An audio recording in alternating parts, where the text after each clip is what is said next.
to Quall's perspective. Victor? Victor! What's going on? I demand into the comm channel. It was a trap, Cap! This hallway had air in it! We got thrown into the back wall by the sudden recompression, he bellows. Are any of you hurt? I say, the bottom dropping from my stomach. All got the wind knocked out of us, but all alive. I furrow my brow tufts and ask, why are you shouting, Victor? I'm shouting? Yes, you're shouting. Sorry, Cap. I think my eardrums are burst from the change in pressure. Sounds like I'm speaking normal to me, but I can only hear my voice through my skull. I'm only getting what you're saying from my translator. So you're all deaf right now? I ask, alarmed. Toon, Samus, Fran, can you hear? The four of them briefly confer, before he confirms. Fran thinks her left eardrum's still intact. Other than that, we're all deaf. That's extremely concerning. Not really. We wouldn't have been able to hear in a vacuum anyway. Aside from the pain, being deaf don't make that much of a difference. I'm more worried about who set the booby trap for us. That hall weren't marked as under vacuum by accident. If we'd been garden warders, we'd have all been dead from a trap like that.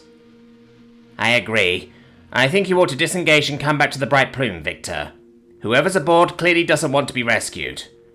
Tried that. We're locked in. The station won't let us go. Twiller, I say, immediately towards the ceiling. Yes, Captain, she responds from the room speakers. Is there anything you can do remotely? I've already been trying to recall the Swift Claw for a minute and a half. I don't think so, Captain. All right, Victor. Sit tight while we come up with a plan for how to get you four back. The Unknown's perspective. I awaken. Intruders. There are trespassers in my home. Unfamiliar species. They must be dealt with. Brunhilde's perspective. I do not like this plan, Victor. Not wildly keen on it myself. You're welcome to suggest alternatives if you got them, he answers, his words being injected directly into my brain, no meaning able to pass my agonizing, destroyed eardrums. You know I don't, but... I take my right hand off my gun to gesture up the grimy, grotty, dark hallway ahead, only lit by the torches on our guns and helmets. That doesn't mean that walking 5 kilometers across these fucking Sevastopol station-ass corridors to get to the exfil point is a good idea. That maintenance woman who looks like a 4-meter tall, bipedal night fury's apparently going to jury-rig an umbilical from the Bright Plume to a hole she's going to cut in the side of the station. When I asked if there was a way for them to do it closer to where we are, I got a lot of jargon about structural integrity and closest safe approaches, but it all amounted to no. That would be too easy. No, we've got to spend an hour walking right the way across the creepiest place I've ever been. A place that we already know is inhabited by at least one hostile being. And we've got to do it all while feeling like we've had 6-centimeter nails hammered into our ear canals. My back is definitely bruised from being thrown into the wall like that, but doesn't feel like anything's broken at least. This place is like I always imagined Helheim, observes Toon. Dark, empty, cold. It feels like a place that belongs to the dead. Nice and cheery, I quip, turning around to see her walking backwards, her 4 handguns illuminating the space behind us. Good girl. Sharp. We do not want to get snuck up on, and with only one working ear between the 4 of us, even if that ear belongs to a Neanderthal with Neanderthal-level senses, even if that ear belongs to Fran Gimli Hunter, Neanderthalist Neanderthal to ever Neanderthal, there's a strong chance we wouldn't hear things coming up behind us. I turn back to look at Cuddles, scanning the hallway ahead of us with his shotgun's torch. How did you know, Victor? How did I know what? He asks, without looking at me. You were warning us about the air before the door opened. How did you know? Ah, The honest answer to that, Samus, is that I ain't got a clue how I knew. I scoff inaudibly and say, no, you knew. You were shouting at us to empty our lungs, get down and brace, you must have known. Yeah, I knew, but I don't know how. That doesn't make sense. How can you know something without knowing how you know it? His chuckle comes across the translator, as he seems to completely change the subject. You ever heard of Stanislav Petrov? Nope. He's the man whose gut saved Earth from nuclear annihilation. How did that happen? I laugh, causing me to immediately wince at the pain in my damaged sinuses.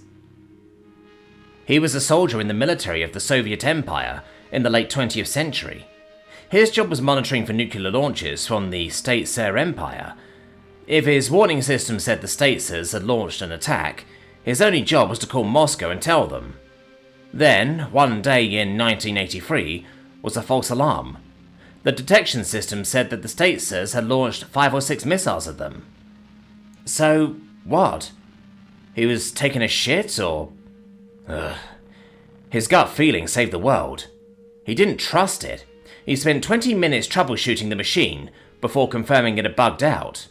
Those 20 minutes would have been the difference between the Soviets being able to strike back or not, but he knew, if he'd passed it up the chain like he was supposed to, the folk above him wouldn't even consider it being a false alarm.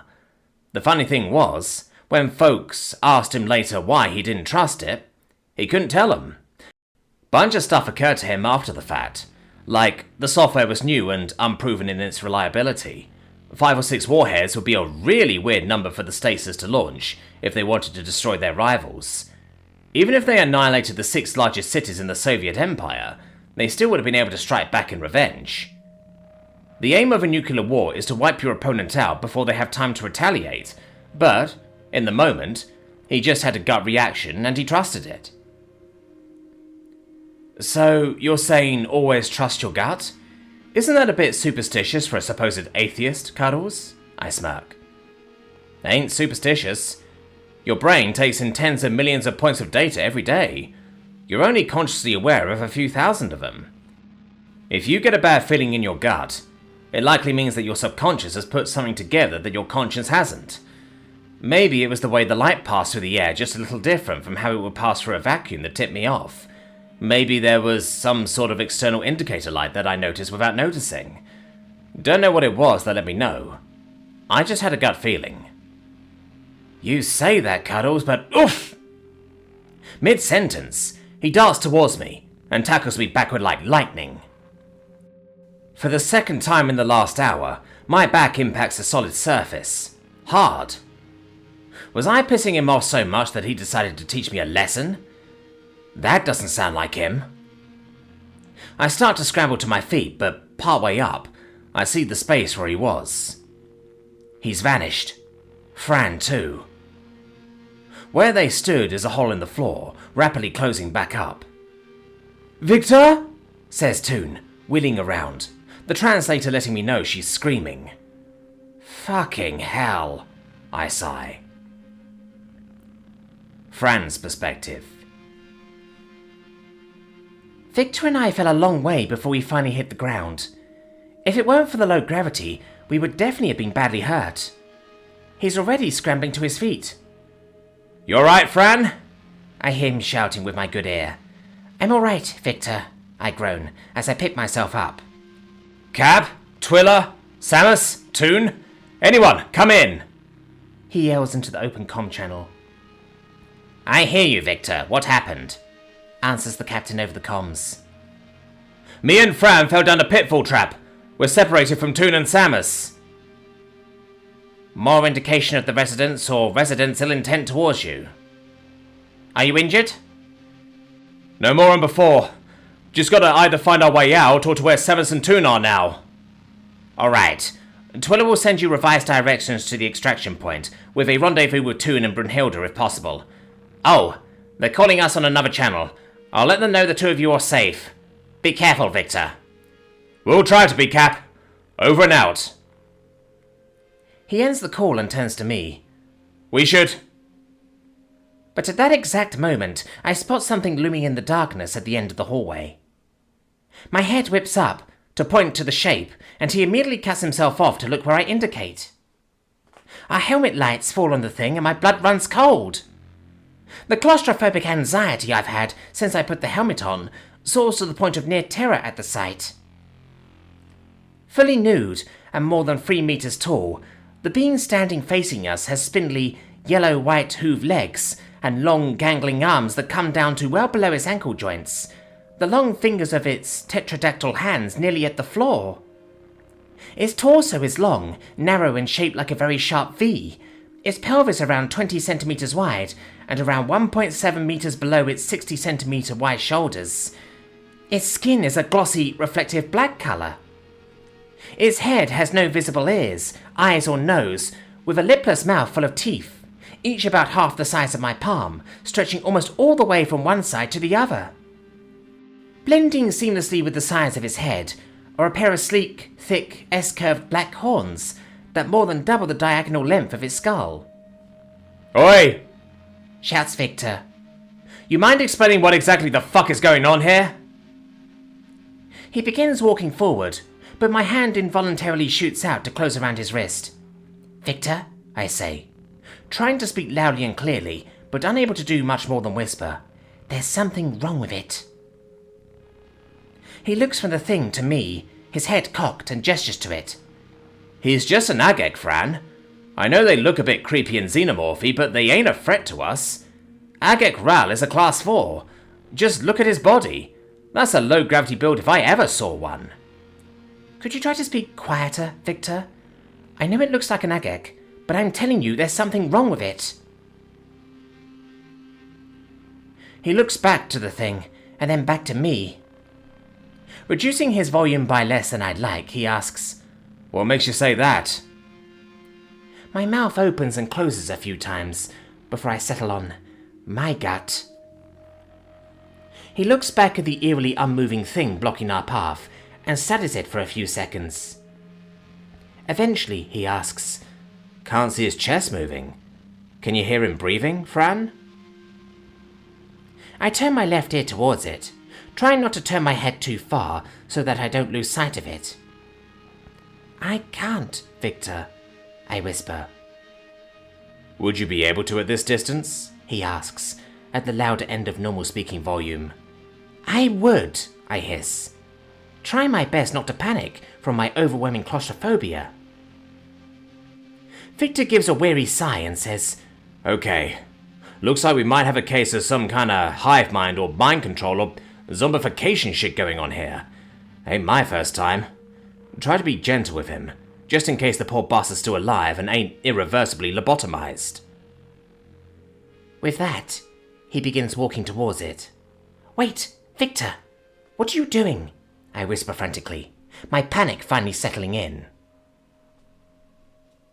He turns back to me and shrugs his shoulders, raising his cradle shotgun with emotion. "I'm gonna incapacitate him and bring him back to the ship with us. See if we can't get him back to normal." "Victor, that thing's..." I trail off as my words die in my throat. He raises an upturned palm to the soulless body at the end of the hallway, and I hear him puff a few times for his nose. "Fran, look at him. Same fucking mistake people trying to build mind-controlled armies always make. They choose folk who look scary over folk who've got any actual solidity to their bones and muscles. Don't think this guy'd be able to actually hurt us if he swung a full-force punch right into our unhelmeted faces. Just relax, okay? You're the strongest woman in the galaxy. You're armored from head to toe, even if it is just a vacuum helmet you're wearing. You've got a plasma beck in your left hand, and for what it's worth, I'm here too." He raises his shotgun and turns his scabbard-bearing hip to me. "I think we can take this guy." Still not at all comfortable with the situation, but unable to find any fault in his reasoning, I unhappily grunt for him to go ahead. He turns to the ghoul and, in a loud, commanding voice, announces, "If the Puppet Master is listening, I'm warning you. You make this man hurt himself fighting us, you'll answer to me. I don't tend to get on well with folk who think zombifying other folk is acceptable, so I'm already pretty pissed off. I'd say you're best host releasing as many frowns as you got from your control, if you're able, surrendering yourself and coming quietly. If you don't, things could get real fucking ugh. At exactly that point, the thing positively flashes forwards at a speed that no dev welder could ever hope to match, let alone a garden welder. Its creepy long-fingered hand closes around Victor's neck, easily wrapping all the way around. Its momentum cuts him off mid-sentence, and both knocks him off his feet and launches him backwards through the air. It slams him into the ground, hard enough to dent the floor panel, and pins him there by his throat. Its monstrous face underlit by Victor's helmet light, it opens its horrific, lipless mouth and lets out an unearthly, unnatural shrieking scream like I've never heard in my life. I'm screaming too.